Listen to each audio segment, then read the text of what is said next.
What's happening, y'all? It's your man Earl. Today's Monday, day 307, and it is official. We're going to be putting out a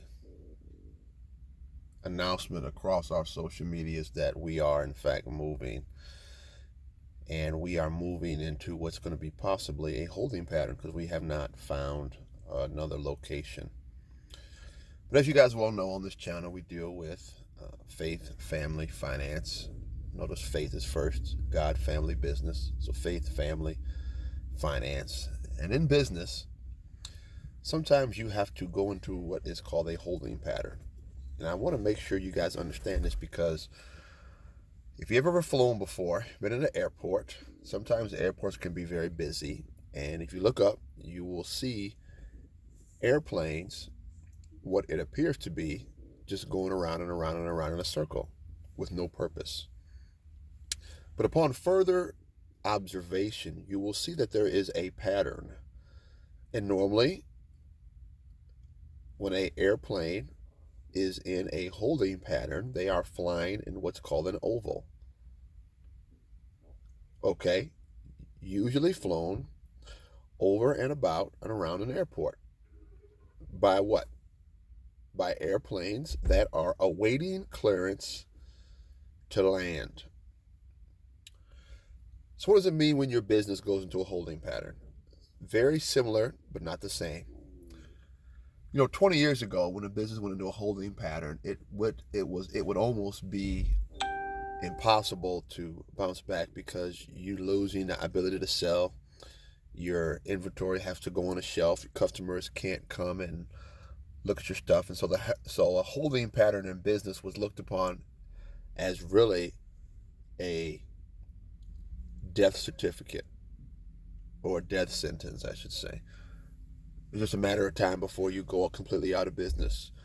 Not so today when you're held into a holding pattern, because now we can still, by the grace of God, generate sales online through different social media platforms, through different websites, through different platforms. I mean, we do stuff. You can do stuff through Facebook Marketplace, do stuff on Amazon, do stuff independently. And so the holding pattern is strategic for what? So until you find where you're going to land at, business-wise. And also you can apply this to almost every area of your life, right? So if you've been out in the world and you've been doing things that you haven't done, and you haven't been to the house of the Lord in a long time, and now you're trying to figure out where should I go? What should I do? Well, you should go into what's called a holding pattern, meaning that you should start circling, visiting churches until the Most High God gives you direction to land, meaning join. So this holding pattern is a great strategy that allows you to continue to be looking for a place to land, whether it be a business location or a house of worship. You should never be stagnant. Notice I didn't use the word stagnant, because stagnant means you're not progressing. There is no plan.